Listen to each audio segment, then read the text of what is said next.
নমস্কার বন্ধুরা, আজ মহুয়া রান্নাবাটিতে আমি নিয়ে এসেছি পাউরুটি মালাই চমচম। এই মিষ্টি যে কোনো সময় বাড়িতে পাউরুটি থাকলেই বানিয়ে ফেলা যায়। দেখে নেব কিভাবে বানিয়েছি।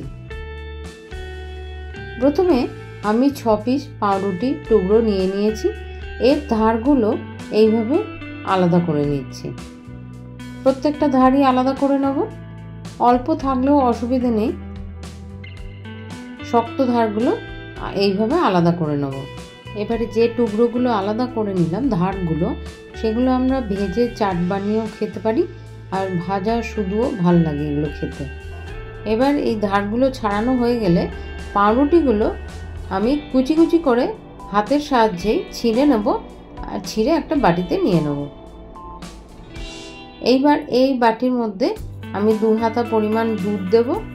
অল্প পরিমাণে দুধ দিতে হবে, আর ভালো করে চিপে চিপে পাউরুটিটা দুধের মধ্যে মেখে নিতে হবে। এটা চামচের সাহায্যে বা হাতের সাহায্যে দুটোই করা যায়। এবার একটা বড় জায়গার মধ্যে এই পাউরুটিটা আমি ট্রান্সফার করে দিলাম। এর মধ্যে খানিকটা ছানা বা পনির আমি অ্যাড করলাম, সেটা ভালো করে গুঁড়ো করে নিলাম।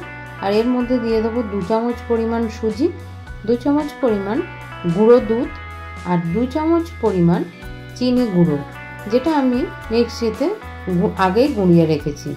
এইবার এই সবগুলো নিয়ে খুব ভালো করে হাতের তালুর সাহায্যে চেপে চেপে মাখতে হবে।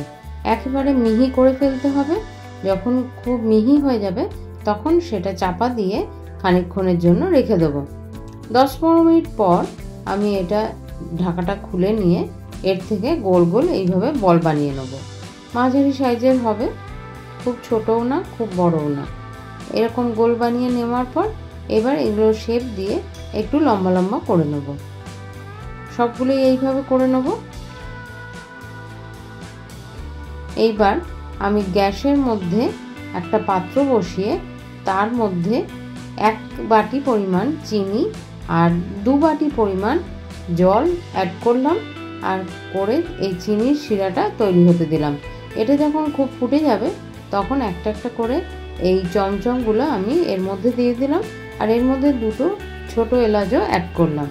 এইভাবে 10 থেকে 15 মিনিট ফোটানোর পর আমি গ্যাসটা বন্ধ করে দিলাম। এবার একটা প্যানের মধ্যে 2 হাতা পরিমাণ দুধ নিয়ে তার মধ্যে 2 চামচ পরিমাণ গুঁড়ো দুধ আর 2 চামচ পরিমাণ চিনি গুঁড়ো দিয়ে খুব ভালো করে নাড়তে থাকলাম। আর দুধটা যখন গাঢ় হয়ে গেল তখন গ্যাসটা বন্ধ করে নিলাম। এবার এই মালাইগুলো রস থেকে তুলে নিয়ে আমি একটা পাত্রে সাজিয়ে নিলাম, আর এর উপরে যে ক্ষীরটা বানিয়েছি সেই ক্ষীরটা উপর থেকে দিয়ে দিলাম। এবার ক্ষীর দেওয়া হয়ে গেলে তার উপরে আমি প্রত্যেকটার উপরে জাফরান অল্প করে সাজিয়ে দিলাম। আর জাফরানটা দিয়ে সাজিয়ে দেওয়ার পর যে হলুদ ফুড কালার আছে সেইটা সামান্য পরিমাণ চামচে নিয়ে একটু করে এই চমচমগুলোর উপর ঠেকিয়ে দিলাম। ঠেকাতেই এরকম হলুদ রং হয়ে গেল। এইভাবে পাউরুটির মালাই চমচম তৈরি হয়ে গেল। তাহলে দেখলেন তো এই মিষ্টি কত সহজে বানিয়ে ফেলা যায়। শুধু বাড়িতে পাউরুটি থাকলেই হলো, আর সবই তো আমাদের রান্নাঘরের মধ্যেই পাওয়া যায়।